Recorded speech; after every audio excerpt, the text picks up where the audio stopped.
So far, we've been able to dodge the raindrops here at the Las Vegas Motor Speedway. It's time for the final tune-ups for tomorrow's Shelby American. Final practice for the NASCAR Sprint Cup Series teams. Jimmie Johnson heading out onto the racetrack. Mentioned we've dodged the raindrops. Temperature in the mid-50s. Chance of rain was supposed to be about 70%, but Larry McReynolds could speak more directly to that than I can, our AMS expert. Steve Burns, Larry McReynolds, DW, Mike Joy still running laps around the track in that souped-up Shelby GT. But 1 hour, 5 minutes. DW, what's the agenda? Well, right now, after that first practice, some guys are just tweaking it just a little bit, just a teeny bit more camber, maybe just a skosh more wedge, maybe lower that track bar just a little bit. Then there's other guys, they're throwing everything they got at it because they're not happy, they're not running well. So you got two agendas right now. Tweak it, park it, or else work on it and try to fix it. But Larry, my question to you is, you talked in first practice about how different we expect the weather to be tomorrow. So how difficult does that make that tweakage? Well, if it's the guys that are in the mode of doing the tweaking, what you want to do is see how the car responds to things. That way you know you can come in here in the morning, and if it seems like it's going to be a lot hot with a lot more or less grip, then you know that you can make these adjustments to the car because it did it to the car today's practice. Plus, you want to know what it will do to the car when you make adjustments during the race. So tweaking's also about maybe A-Bing and just trying things that you can't adjust in the morning or during the race itself. Down to the garage and Dick Berggren. When you come to Las Vegas, if you want to see some choreography, I suppose you could go to a big stage show like Jubilee, or maybe you could go to the show O, or you could come right here to Jimmie Johnson's garage and watch these guys work. Between the last practice session and this practice session, we have had about 20 minutes, and these guys have really thrashed. They have weighed the car. They found out what the adjustments are to get the weights where they want them on the four wheels. They worked underneath the car, changed shock absorbers. Chad Knaus pulled the left rear axle to take a look at that. It was a beautiful thing to see because everybody knew exactly what they had to do. Jimmie says the car is very close to where he wants it. He starts tomorrow in the 20th position, so he's got some cars to pass. He was 8th quick in this first practice. We'll see how he does in this one, Chris Devoda. Well, forget about thrashing. Greg Biffle, they were just working on some of those tweaks. I talked to crew chief Greg Irwin. They have 3 agendas in this practice. Continue the overall consistency that they have. Plan on some warmer weather. It might be a little more sunshine tomorrow, so they want to plan for that just in case they lose some of that grip. And then just worry about the balance. They're pretty happy with the front and the rear balance, but they're looking for that consistency overall. They're also going to plan on maybe doing a little bit longer run in this final practice. Steve? All right, thank you, Krista. Just underway here on the 1.5 mile Las Vegas Motor Speedway. You know, interesting the report Dick Berggren just gave about the 48 car Chad Knaus. One of the things I picked up on that they did during this break, he said Chad Knaus, the crew chief, pulled the left rear axle out and looked at it. What you've got to remember is this team, the 48 team, there's Chad Knaus, the crew chief, had a rear hub issue at Daytona. Last week at Auto Club Speedway, the 88 car and Dale Earnhardt Jr. broke a left rear axle. Talked to some of the guys in the garage area with Hendrick this morning. There is certainly some concern here. But as I explained in the first practice, they feel like they're right against the edge with how aggressive. And this is, he's inspecting that those splines there, they go in the drive plate. The gear turns the axle, and those splines he's got right there in that rag, that's what goes in the drive plate that turns the axle of the rear wheel.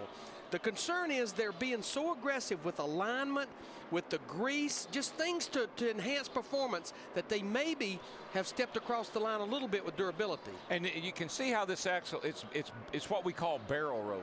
Now, back in the day, we would have said camber and a rear end housing, there is no way. It's a straight through axle, goes straight into the hub. You'd have said there's no way to camber a rear end housing. Then somebody came up with the idea of barrel rolling the axle, which means that it will fit into the drive plate at an angle, and then you can put some camber in the rear end housing, which really helps these radial tires. It's where all that technology came from. Back when we had bias tires, we didn't need camber. Once we got radials, we needed camber in the rear tires. Well, you think about camber, you think about toe. I mean, you're doing everything but running those rear wheels straight. Again, we just saw Dale Earnhardt Jr. that had the axle issue. But, Steve, one thing they told me that they've kind of concluded. They're not ready to bang the gavel and say this was it.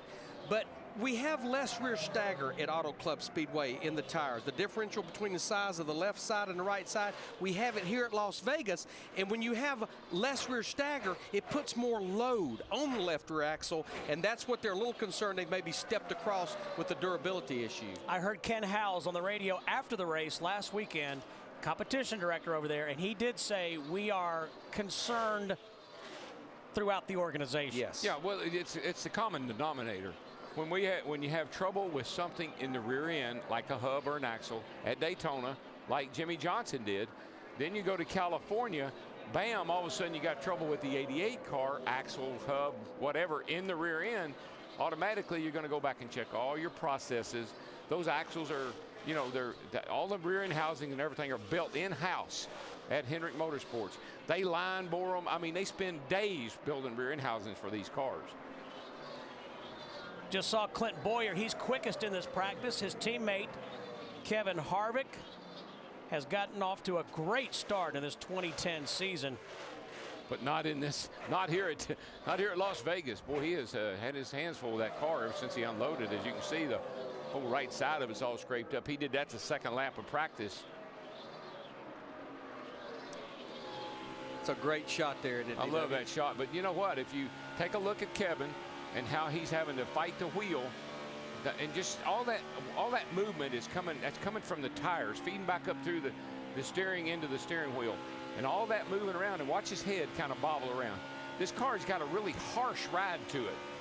And that might be good for qualifying to hold the car down and make it go fast, but I'm not so sure that it's going to race that good trying to race over these bumps when the tires get hot and everything. You know, take a look at the tack right there. I know this is only a 400-mile race, but if you notice, we got trouble off turn 4. It's Dale Earnhardt. I believe it's Dale Earnhardt Jr., the 88 car. It is. I tell you what, I saw at the end of the last practice, he went into 3. I don't think I heard anything. He went up into 3 and tried to diamond it off to come on to pit road, and he missed pit road. I think he might have been trying to do that same thing again. Let's take a look at it. Watch him. He did the same thing. He's up high. No, he just loses it this time. Yeah, that was just loose getting into the corner. And that's how, you know, we talked about we haven't seen many guys running high. The track is still very dirty up high. I see a lot of dust. There he goes, just around he goes. So 5 minutes into this practice, Dale Earnhardt Jr. brings out the caution. See what this looks like. This ought to be 29.74. That's your quickest lap so far. And he will back that up with that's your slowest lap so far. He was just Hold about hold the brake. to go back to the gas when it broke loose. Yeah.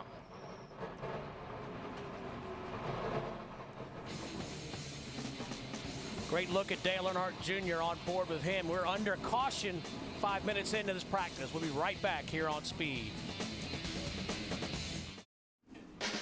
Speed's presentation of NASCAR Sprint Cup Final Practice from Las Vegas is brought to you by the Atlanta Motor Speedway. Come see how NASCAR's big boys play Capture the Flag at Atlanta Motor Speedway March 5th through the 7th. And by the Sponsifier. Visit ToyotaRacing.com and click on Design It, Enter It. I went on that site, and Kyle Busch has that pink car with the little kitty cats on it. It has 36,000 votes. Oh, man. That'll be good. That's going to kill In the All-Star race, a pink car as long with as kitty cats. he has to wear the uniform to match it. Yeah. He'll be playing that. What's new, pussycat? Whoa, whoa, whoa. I love love. Rudiman's the best. That's great. Got on his overalls. Take a look at our CC's track description, and we've talked about this all weekend. This place was reconfigured, and they went from 12 degrees of banking in the corners to 20. Darrell, how did that affect the racing? More banking? Well, you know, normally what we've seen here in the past, and what we were just referring to there a minute ago, was these guys always move up. But when you've got a lot of grip in the tires, you don't have to move up. You can hang the bottom, and I think that's what we're seeing. I believe we got grippy tires based on the qualifying speeds, track record speeds, and you just don't have to rim ride. They will tomorrow once they, maybe after the nationwide race today. That groove's still very dirty up there. Not a lot of cars have ventured up there, and when they have, they've gotten in trouble like we saw Dale Jr. and Kevin Harvick yesterday. You know, actually the banking in the corners as we ride with Denny Hamlin, the 11 car, is what we call progressive banking. They didn't get too carried away with it here, but what that means at the bottom, it's actually 18 degrees in the corner. You move up to the middle of the racetrack, it's 19 degrees. At the top, it's 20, and that normally, just like at Homestead Miami Speedway, promotes better side-by-side racing. You have options. And I tell you, you can't see it, and really and truly, you can't feel it. Krista has an update on Dale Earnhardt Jr. Stevie's actually very calm on the radio inside the race car, telling crew chief Lance McGrew, you know, it just didn't have, it had the rotation in, that was good, but then it would go away and then it would come back. He said it felt very uncomfortable switching back and forth. Lance McGrew said they're going to take some of the bump stop load off of the right front for his driver. Dick? Well, Tony Stewart is in his race car now. He had been out of it for a while. That's how many changes they made. They gave the driver an opportunity to get out and talk to the crew chief. A lot of adjustments to this car. They do not have a car that is behaving consistently, and that is what they're working on. It needs to push consistently in one part of the racetrack, be loose in another, and then they can fix it. But this thing is kind of all over the place. So a lot of changes in Tony Stewart's hot rod. Darrell, that's one of the teams you talked about that's throwing the kitchen sink at it between these practice sessions. They are not happy, and really a driver is so confused. It's hard to give good feedback when the car won't just do one thing. When it's you turn in and it pushes, and then it pushes the nose, and then the back end snaps out. And my experience has been, and engineers have told me, you fix whatever the driver says first. If he says I'm pushing and loose, you fix the pushing, because that will take care of the loose. If he says I'm loose, then that you fix the loose, and that will take care of the push. Clint Bowyer still the quickest, followed by Mark Martin and Jimmy Johnson. There is Bowyer's teammate Jeff Burton.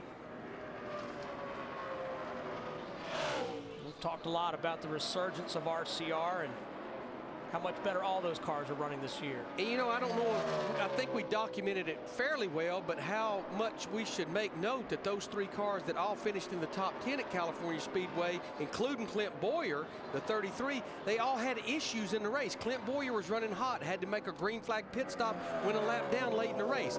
Harvick and Burton were both hit for pit road speeding penalties. So those three teams overcame a lot to finish where they did last week. Certainly did. And I'll just follow up with, you fix what the driver says first. That's when he starts telling you what's wrong with the car. That other part you have to ignore. That first part. No, I'm with you. I didn't ignore any of what you said. A.J. Allmendinger in the 43 car. Had an engine issue yesterday. He will have to start at the rear of the field. But right now he's 17th quickest. He's run a total of 9 laps. You know, I read some of Casey Kane's notes this morning and from this weekend, and he said he's a little surprised that they aren't better than they have been. Of course, he's a teammate to Allmendinger. A little surprised that their cars aren't better. I actually thought the 9 has been pretty decent. You know, they don't have the finishes to support it, but let's face it, Casey Kane wants to contend for race wins. He doesn't want to contend for just top 10 runs. 12 minutes into this practice that should run about an hour and 5 minutes. Stay with us here on Speed from Las Vegas.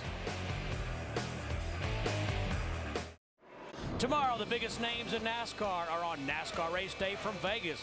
Jimmy Johnson, Mark Martin, Denny Hamlin, Tony Stewart, and the Busch brothers join us live. NASCAR Race Day built by the Home Depot, live from Las Vegas tomorrow at noon Eastern, and it's only on Speed. Back to the garage and Dick Berggren. With Tony Stewart's teammate, Ryan Newman. How is your car? Tony seemed to be struggling with consistency. Are you as well? We're okay. Our Tornado Chevrolet was good yesterday. Obviously, we got a good starting spot, which is nice to have. And just trying to make it good over a long run. That's trying to keep it from going too tight, I think is the biggest thing. So just playing with that a little bit. All right, well, wish you well. Crew's hard at work behind him.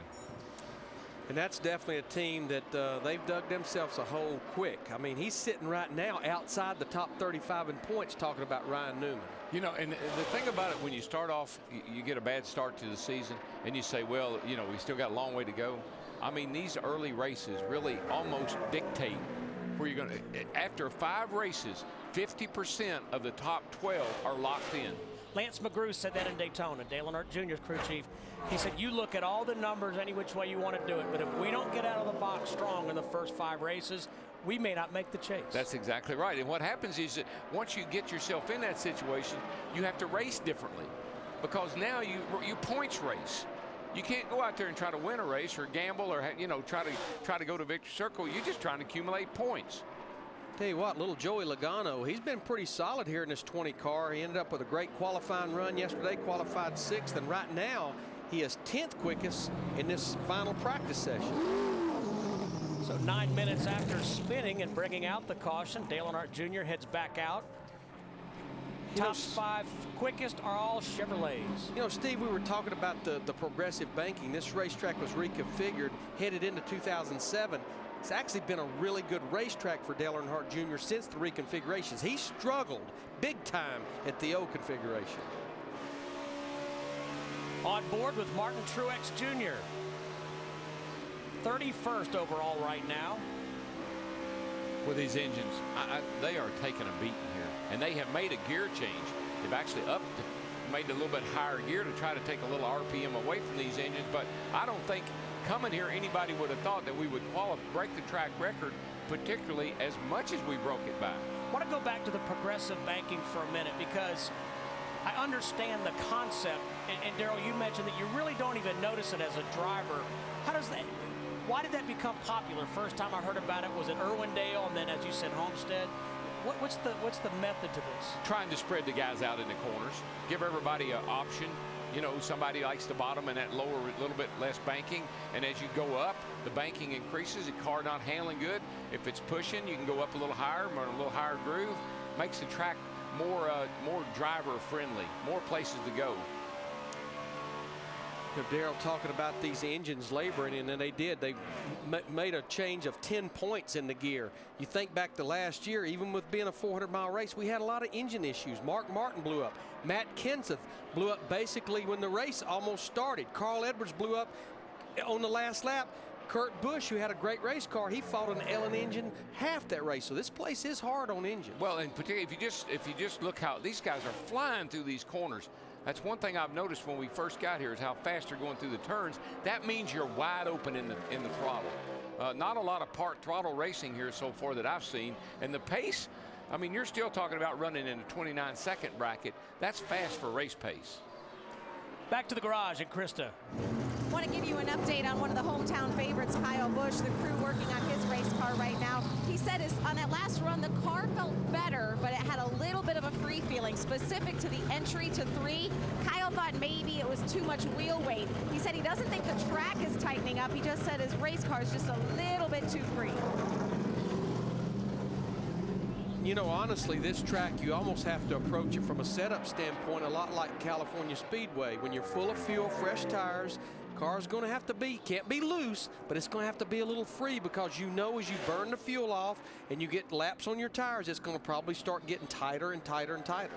The hardest one of these cars is to drive when it's set up that way is right when it's full of fuel and new tires on a restart, because it is free, and it doesn't give you a lot of comfort when you go down in a corner underneath somebody with a car that's free, and you start screaming on that radio. Crew chiefs across the board will say, just calm down, it'll come to you. I've just always hollered back, when? How long? Did Hammond ever answer for that one? Got what you got, big boy. We'll be right back to Vegas.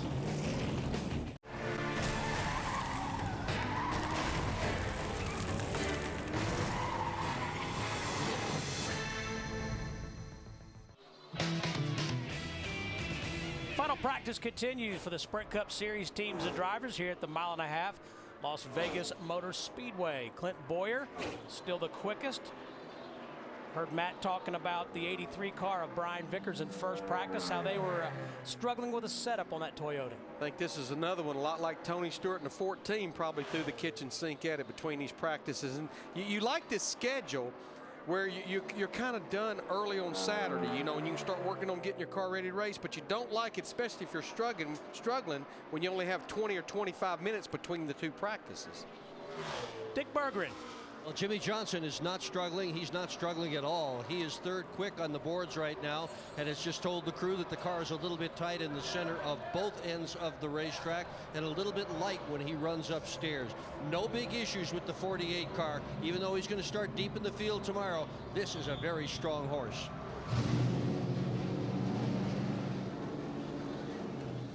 Coming off a win at Fontana. Matt Kenseth in the 17 car. Let's see where he is on the timing and scoring monitor. He is 17th. On a, you know, you're talking about the cars tightening up as they get into a run. One of the problem areas on this track when that happens is off turn 4. Car really just gets you get back on the throttle, and you really are carrying a lot of speed out of that corner, and you just run out of room. And a lot of times, we'll watch the 47 car. He's up a little high right here. We keep wondering why nobody's up high. You see all that dust flying out up there. It's just there's no traction up there yet. But that's what happens when you start getting a little tight. Car starts pushing up the hill, you run out of room. And that's honestly the same thing that happened to Kevin Harvick yesterday in practice, just at the opposite end of the racetrack coming off turn 2. Casey Kane up to speed. 5th overall, the fastest not in a Chevrolet. Guess he's been having a pretty good week out here as an owner over at the dirt track with his midget team and his sprint car teams. I guess they've been doing pretty productive performances over there, it sounds like.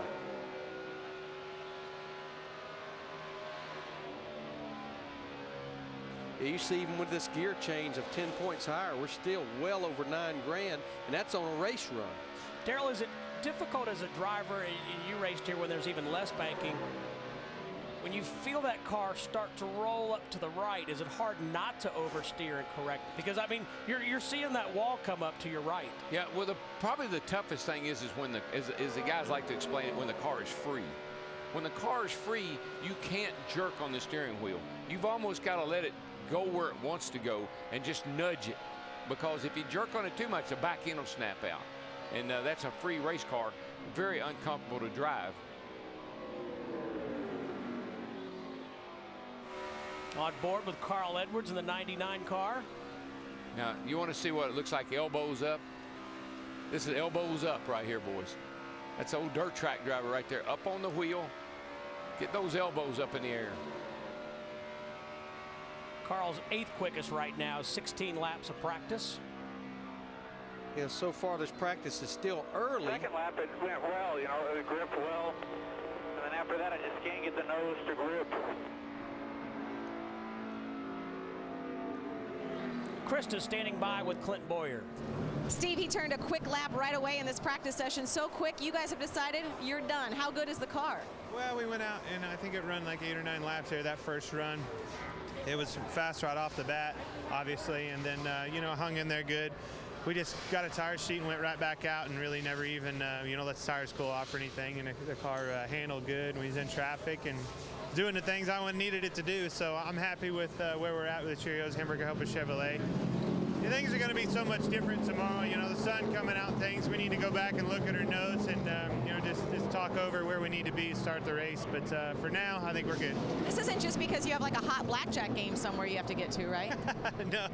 No, my blackjack game is not very hot. It's very cold. Thanks, Clint. You know, he did finish second here a year ago. So, I mean, he likes this racetrack.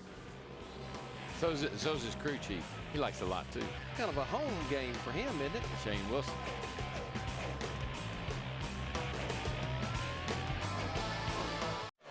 Monday night, stop by the Hub for your NASCAR fix. We'll recap the action from Las Vegas and look forward to Atlanta. Don't miss NASCAR Race Hub presented by Hooters.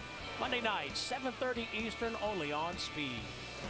You know, our guys at Speed, what an unbelievable job they're doing this year. I mean, you pretty much cut your television on 24/7. You're going to find some NASCAR on Speed. All the new shows they've got, the Hub, What's the Deal with our good buddy Jimmy Spencer. A lot of neat NASCAR programming on Speed this year. Yeah, I think it's the desires of our boss, David Hill, and Hunter Nickel and everybody over at Speed to make it the NASCAR station.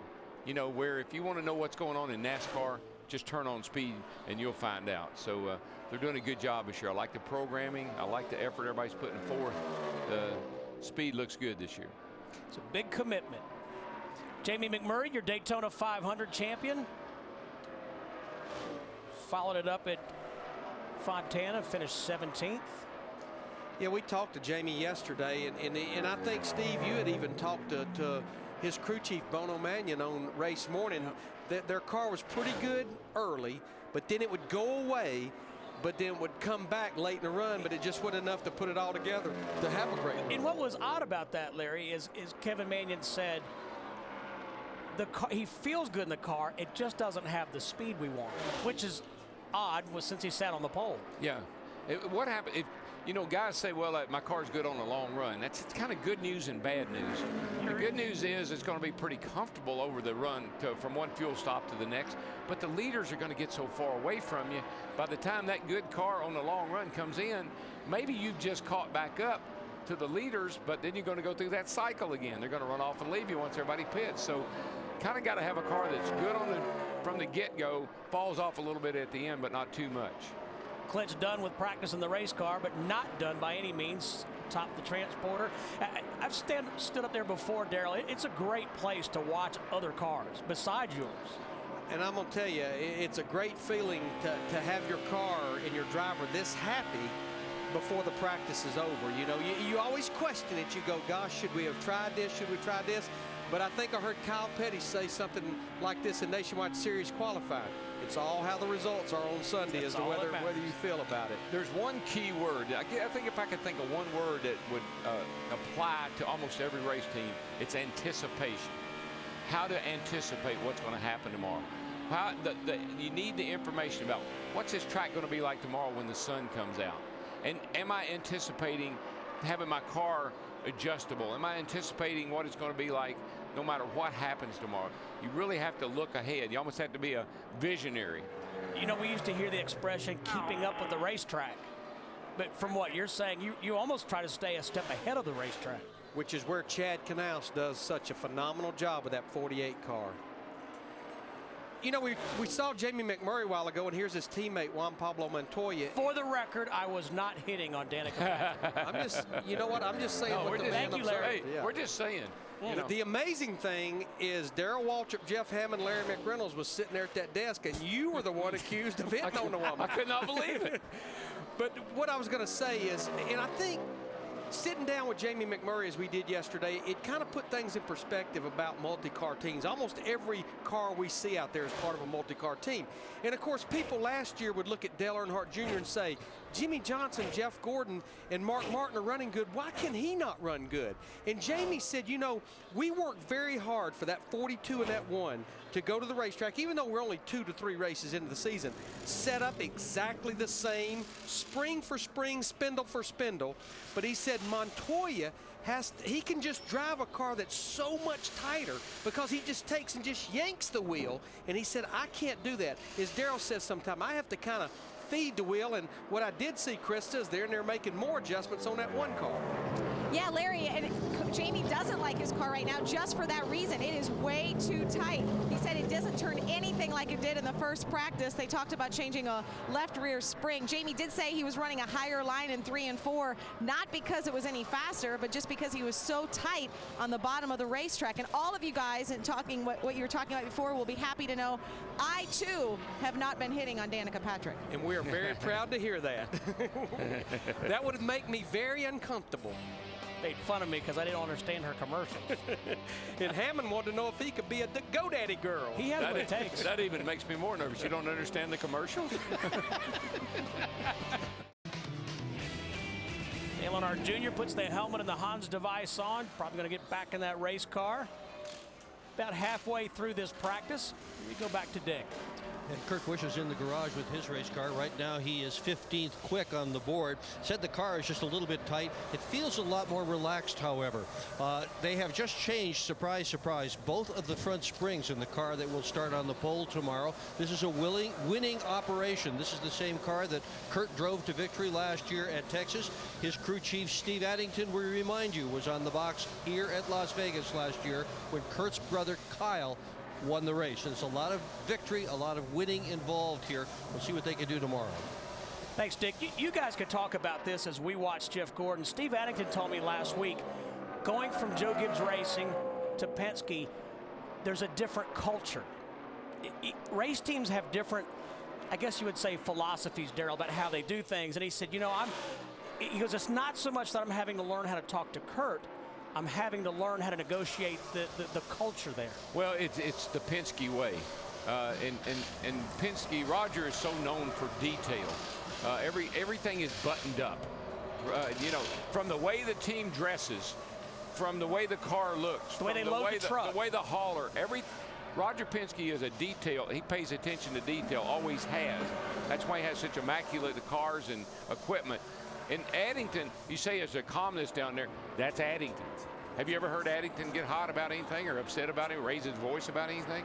Never. Even when he was working with Kyle, I don't think I ever heard him get mad at Kyle.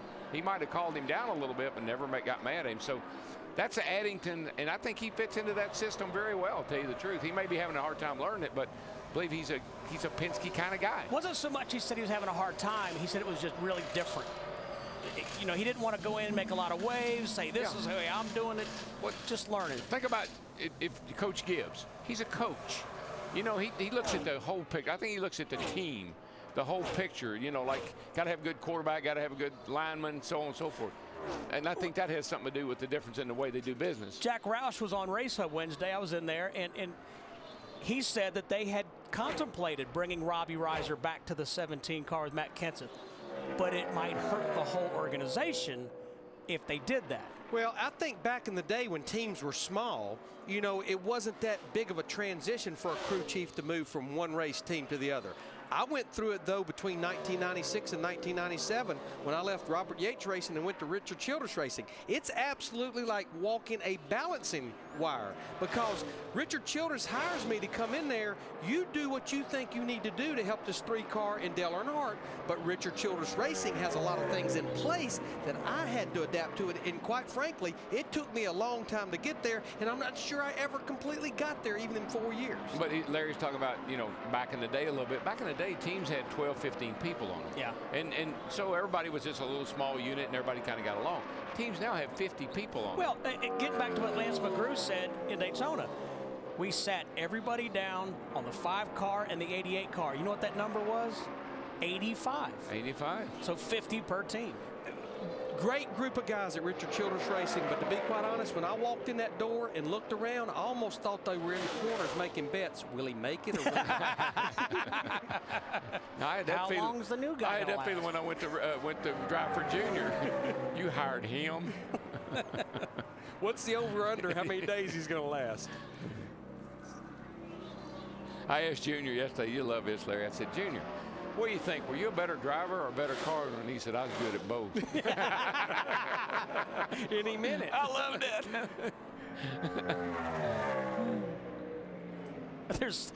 When I think of Junior Johnson, I still think of the shot of him. He's in a wreck at Darlington as a driver. Gets out of the car with his T-shirt. He's trying to put out a fire in the carburetor with a T-shirt. T-shirt and a white pair of pants. That's manly right there. That is, buddy. Ryan Newman's one of the cars has not run a lot of laps so far in this practice session. He's only run 11 laps so far with his 39 car. Be back with more practice from the Las Vegas Motor Speedway. Final practice for the NASCAR Sprint Cup Series teams. Looking for a stock car fantasy racing game? Log on to speedfantasyracing.com. Play in your own group or join the overall game for cash prizes. Register now at speedfantasyracing.com. Log on and play. You just made your picks, did you not, Daryl, for our trackside team? Yeah, but I just also got a text from Mark Smith. I had to pick from last year's top. That's not good. I know, and I said, well, you didn't tell me that, so I'm re-picking as we speak.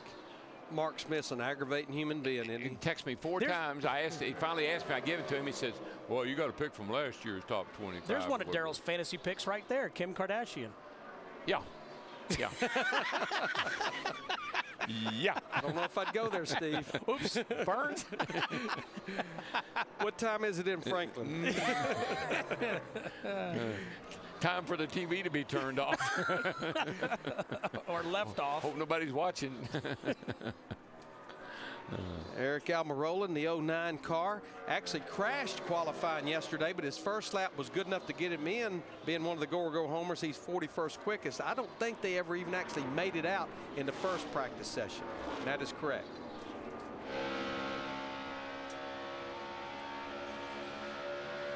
Listen to that old thing singing. Gosh, he goes into almost into another time zone.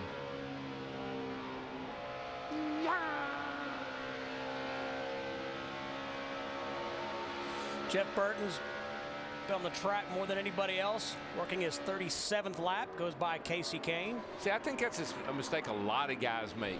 They don't run enough laps. Then they get in the race and, 25, 30 laps into a run, the car is junk.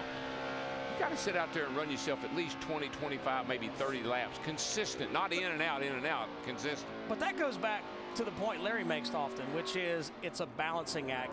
You don't want to put too many laps on the motor, and it's just such a hard balance to strike, it seems like. Well, it is, and the only saving grace here is it's 400 miles. So, you don't have that extra 100 miles, so you can practice a little bit more. You don't get near as nervous about laps on the engine. Marcus Ambrose, 5th overall. Krista?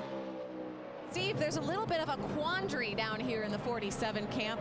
Marcus says the attitude of his car is just right, but he needs to be freed up a little bit. Like other guys, he's running tight. So he suggested maybe some more left rear spring. They said, well, that's going to kill your attitude, and that's the one thing he really likes about his race car right now. Well, Darrell, evidently he likes the way the car is sitting and down in the racetrack. Now he's just simply talking about, I need a little more bite in one end of the race car or the other, but he likes the way the car's sitting. Yeah, anytime you up the rear springs, you're holding the rear wing up in the air more. On the left side, you want to run as weak a left side spring as you can, so that when it's going down the straightaway, that'll actually push that left side of the car down, make the car faster, and hopefully, you can drive it that way. But when you start raising the rear spring rate, either side, you're going to hold the blade up in the air. It's going to make the car slower and tighter. Greg Biffle, 4 finishes of 8th or better here in the Sprint Cup Series. But we were talking yesterday, his rookie season back in 2003, he didn't qualify for this show, missed the show. He got better. He did do that. He got a lot better. Well, it looks like they have elected to go with the left rear spring that Krista was talking about. It's pretty simple. You put more rate in the left rear spring, it'll tighten it up. You pull rate out of it, open the rear spring split, and it'll free the car up, make the car turn. Yeah, when you that's what you're really doing. What tightens it up is you're closing down that split between the right and the left. Like if you got a 700-800 pound, I don't know what they run in the rear up here, no telling. But it just used for numbers, for instance. You got a 700-800 pound right rear spring, you got a 150 or 200 in the left rear, and you got that big split. You up that left rear spring a little bit, and that will close up that split and tighten the car up. It's almost like stagger. The rear springs are staggered in there because you want one to hold more than the other. I saw some stagger in the casino lobby this morning. Stagger. It's the talent competition so wild it could only happen trackside. Introducing Fast Track to Fame as America's most unique performers cut loose each week for their chance to become a star. Are you ready to discover NASCAR Nation's next great superstar? Catch Fast Track to Fame premiering Monday at 8 Eastern, 5 Pacific, only on Speed. And so if you got this wild and crazy show and you needed a host for it and you didn't like to be somebody that everybody knows and probably somebody in racing, who would you pick? Waltrip. As in Michael. And Michael, yeah. Need to clarify which Waltrip. Yeah, I said wild and crazy. Yes. Krista. Well, first of all, my pick was actually for either Waltrip on that note, but I do want to tell you about Joey Logano. Joey, his earlier runs in this practice session, said his car was just really, really tight. On the last run, it was great on the first lap, then by the second lap, just junk. The car just too tight. And 1 and 2, he said, he's okay. The entry's fine. It's through the center where he just can't turn his race car. Dick Bergeron? Well, Juan Pablo Montoya is out of the race car. Love the sunglasses. So does Darrell, by the way. Incredibly fast today, but tomorrow the weather is going to be so different from what we have now. So how do you deal with that? What do you do with the car? I don't know. We tried a lot of things. We were pretty tight when we started practice, and we got it pretty good. I don't know. I'm pretty happy to tell you the truth. We tried a lot of things, learned a lot of things for tomorrow, so I think we're pretty well prepared. Montoya fans, this could well be the year of Juan Pablo. Watch this guy. He's been fast so far. He's always funny on trackside. Last night he goes, I just drive the car. Yeah. I don't know what I don't ask him. Hey, my fantasy picks are 16, 00, and 78.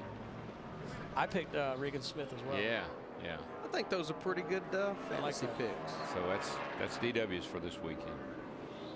But now this is back to reality here on the asphalt. Matt Kenseth of that 17 car Right now, I was trying to see, he's run a total of 19 laps, and he's 15th quickest. The most laps, talking about running a lot of laps, Darrell, Jeff Burton has run 45 laps in that 31 car.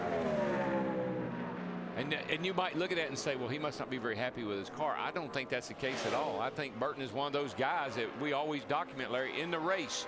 He may start way back, but he comes to the front in the race, and it's because his car always handles well. Regan Smith had a great run last week. Overshot his pit box on his last stop. Yeah, because he was running well up in the top 10. Caution is out. That dust storm you were talking about, Burns. Turned into rain, didn't it? It's got a lot of water in it.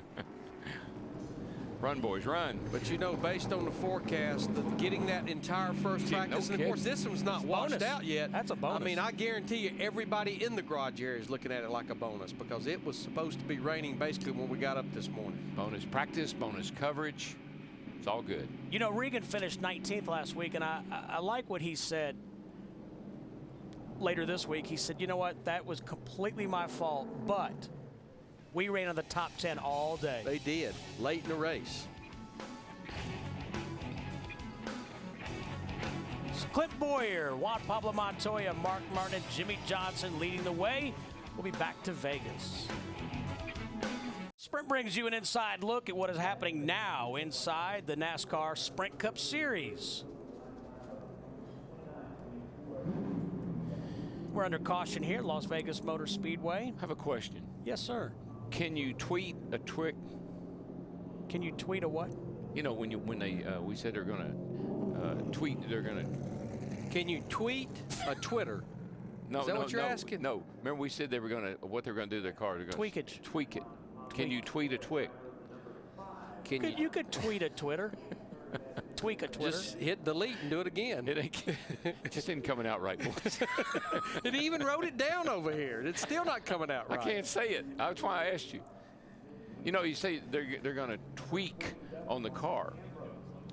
So can you tweet a tweak? But do you have a card you need to read?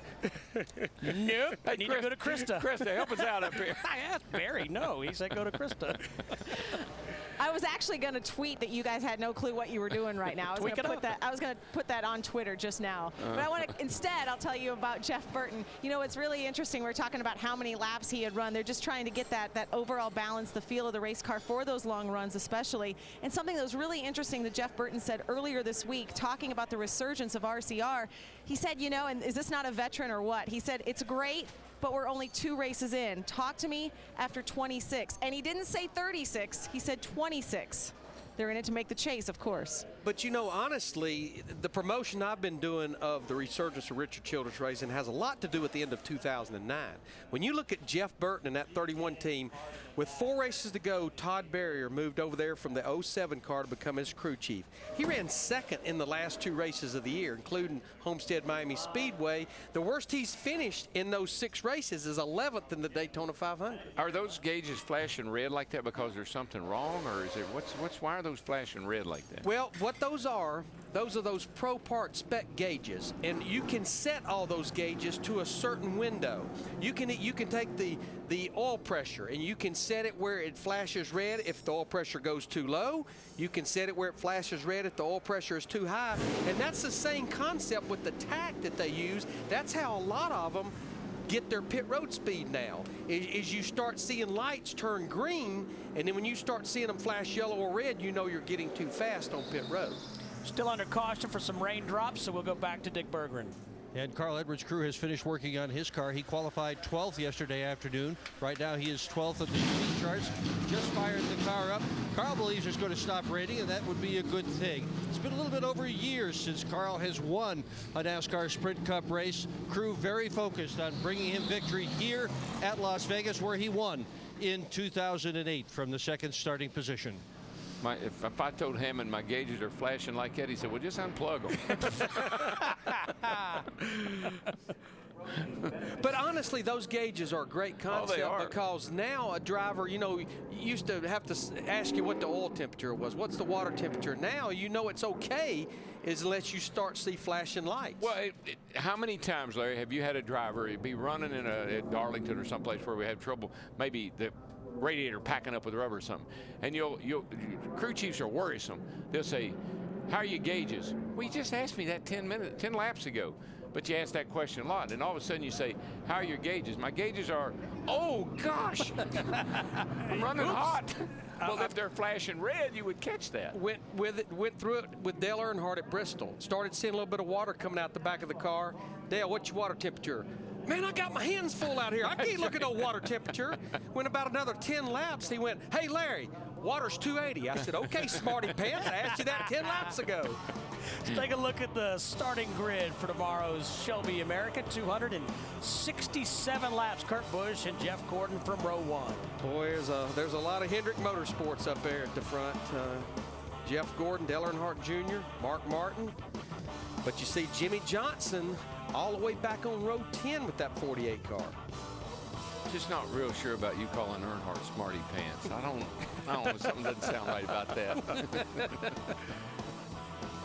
Boy, what a fast qualifying session we had yesterday. 18 cars broke the track record. Darrell and I were talking when it first got going. We were starting to see cars running the 29-20s, and they were going to barely end up inside the top 30. And we'd never believe that coming here to Las Vegas Motor Speedway. Let's go back to Krista. Well, Steve, earlier in this practice session, Kyle Busch had said his car was better, but it was just a little bit too free. Well, they made some adjustments and actually went the wrong way because on the last run, Kyle had said, I'm just free, dude. Free, free, free. Dick? Well, you guys were talking about gauges just a little while ago. Denny Hamlin, while you were talking, said that he wanted to adjust the height of his steering wheel. Can't see his tachometer. So see, sometimes drivers do look at their gauges. Well, that tach is a pretty important gauge to be able to see tomorrow because that's what tells these guys how fast they're running on pit road. And last night on trackside, Darrell said he had suggested that Danica move her steering wheel. Darrell said, how'd that work? Horrible idea. Horrible. She said, I tried it. It didn't work so good. Only suggestion I ever gave. Speed's presentation of NASCAR Sprint Cup Final Practice from Las Vegas is brought to you by the Sponsifier. Visit ToyotaRacing.com and click on Design It, Enter It. Marcus Ambrose in the 47 car, and we highlight Mr. Ambrose because coming up next is the Australian V8 Supercars, and Ambrose won 2 championships in that series. Now, you talking about racing. Those guys, I love to watch those supercars. They race on road courses, and they knock the fire out of each other. I think he won, what was it, 27 races in 2 years. They're aggressive, man. I mean, when you stick a nose in under one of the guy in front of you, going for it. Uh-oh. Getting a little slick down there. Krista, what's going on with Joey Logano? Well, Joey Logano actually just pulled out of the garage and took his race car back out there. And something that he did say before he went out on that last run, we talked about how he was tight through the center and he just couldn't turn the car. He said he actually, one of the good things, he had a lot of speed, but that's actually the problem. He can't turn. He has so much speed that when he gets, the entry's good, but when he gets to the center, he just can't turn. And I mean, we're a lot like Auto Club Speedway. You know, you have to have a nice, secure feeling getting in the corner here because of the speed you're carrying. But the whole key is get that thing to turn and rotate and be able to put the power down, not have it pick up that push off the corner or get loose because that carries you the speed all the way down the straightaway. You know, one thing that one of the reasons why you have so much trouble with the left rear hub on a race car, on the right side over here, you put camber in, you lean the tire in that way, just like you do on the front. And on this side, you got forces pushing against the tire, pushing against the hub, pushing it onto the rear end housing. Now, when you go on the other side, you lean the tire out that way to put some camber in it that way, and then what happens on the left side is the force is trying to pull the tire and wheel off of the left side of the rear end, and that's where you get in with problems with the rear hub. If you get too much camber or there's anything going amiss in that rear hub, it's trying to pull it off of the housing, and it'll create some problem back there, heat, and burn up the bearings. Well, it's the same reason when you burn front wheel bearings up, normally the first one to burn up is the outer left front because of the load that's on it. The drag. It's trying to drag that tire, that wheel off of the rear end housing. And the more camber you put in it, the more pressure it puts on it. Cars are lined up, but we've had some raindrops standing between turns 1 and 2. And next week, I'm going to explain how you change the squirters in a carburetor. I'm waiting for Larry's 2010 explanation of Kingpin and Ackerman. All you have to do is watch NASCAR Performance, and I'm sure somewhere along the line we'll talk about it. You know, so many guys and teams stayed out on the West Coast between these two West Coast races because, you know, you wouldn't be home in about a day or two. And, you know, if you go back to Auto Club Speedway last week, we've got that mountain range out behind the backstretch called Mount Baldy. Marcos Ambrose, who has a huge passion for prospecting and panning for gold, he climbed that mountain looking for a gold mine. He'd been up there once before, couldn't find it, went back again. The problem, I don't know if he found it this time or not because I've not actually had a chance to talk to him, but he loves doing that for his hobby. Did you know that's a transverse mountain range? I did not. And it runs east-west. Hey guys, we're talking about camber. See that little gap under the right front tire right there? That's how much camber. That thing got a lot of camber in it. It's all loading up on the inside right there. It'll straighten up in the corner. Come over here and see how this side's all leaned out. And so that's the way you set the front end on these cars to get maximum grip. That's why you play with that just a little bit. If the chatter in the front tires, you can adjust that camber around, pick up more grip. Back to the garage and Dick Berggren. I'm listening to the radio, Steve, and some of the drivers really want to go out and get a few more laps. Carl Edwards would just as soon bring his car back to the garage. So he keyed the radio and he told his crew chief, Bob Osborne, that the car was good enough. What do we need to do this practice for? Osborne said, what did you say? Carl repeated it again. The car is good enough. What do we need to do with this practice? Osborne said, we didn't get that on the recorder. Could you tell me again? Carl said, Bob, if you want, I can take it out and run it into the wall for you. Testy, just a little testy today. Well, we're still under a little rain delay. Doesn't look like it's raining now, but we've had some raindrops down in turns 1 and 2. We'll take a break and come back to Vegas. Hey, guys, no. What? Danica's in the garage signing autographs. Come on, let's go. That's where these boys are going. I don't think so, but it is raining more, so they are heading back to the garage.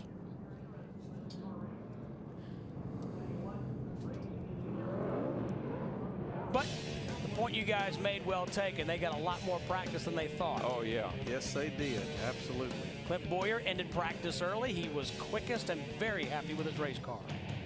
That's good news for Kevin Harvick, because he's going to have to debrief with his old teammates here to get his car fixed. He's back here in 20th spot. They've made some progress with that car. Still got work to do, and there's Burton in 30th. I think Burton's happy with his car. You know what? I just figured out 35 cars in a 29-second bracket. Oh, yeah. I mean, it's like that every practice, every qualifying session. That looks like Las Vegas. No, it looks like Chris Devoda. Hello, boys. Sam Hornish out of his race car. Sam, you guys have been pretty good here all weekend. What are you missing in your race car, and how do you feel about tomorrow's race? We needed just a little bit more time, actually, but we saved a set of stickers there for the end. You know, it'd been sprinkling all throughout both of our sessions, so we figured we'd get plenty of time there at the end. And fortunately, about the time we got the stickers on, it started raining. So Mobile One Dodge is pretty good so far this weekend. We're not really sure exactly how much the track is going to change between now and tomorrow, but we're looking forward to it. The car's been real good all weekend. All right, Sam Hornish starts 14th tomorrow. Sam had a great run last week at Auto Club Speedway. He ran good here last year, too, and I think he'll be good tomorrow. Tomorrow on Fox, we'll have the Sprint Cup Series race as Matt Kenseth tries to defend his title and take home the checkered flag for the second straight year. Coverage of Sprint Cup Series racing presented by Pennzoil from here at Las Vegas Motor Speedway begins tomorrow at 2 p.m. Eastern. That's fantastic, except Kyle Busch won the race last year. I'm going to tell you what, these two boys right here, Kurt Busch and Kyle Busch, they're going to be pretty tough here tomorrow. One thing I'll point out about this pit road, it is concrete, just like we had last week at California. Concrete pit boxes are a little bit harder on drivetrain components, so I think the guys will be wanting to think about that as they get ready for the race tomorrow. And you also mentioned earlier it's tough getting on pit road here. Oh, it is. It's one of the hardest to get on and not run over that cone down there and miss pit road entirely. But Darrell, as we tidy up and Jeff Gordon signs some autographs, don't forget your autograph, your little book over there with Danica's autograph from last night, and the heart. That's Yeah, I got it. I know you are jealous, but that's okay. but, you know, I know it's early in the season. We talked about this some during practice. You know, teams that are trying to dig out of a hole, like Casey King, like Ryan Newman, even Jeff Gordon, not the greatest start. But then teams like Richard Childress Racing, can they keep this momentum going on through this race tomorrow? Don't forget the Australian V8 Supercar Series coming up next here on Speed. And tomorrow, NASCAR on Fox will have the Shelby American race. Thanks for joining us for NASCAR Sprint Cup Final Practice. For Larry McReynolds, Darrell Waltrip, Chris DeVoe, Dick Bergeron, I'm Steve Burns. Thanks for being with us. Stay with us all weekend here on Speed. NASCAR race day built by the Home Depot in NASCAR Victory Lane.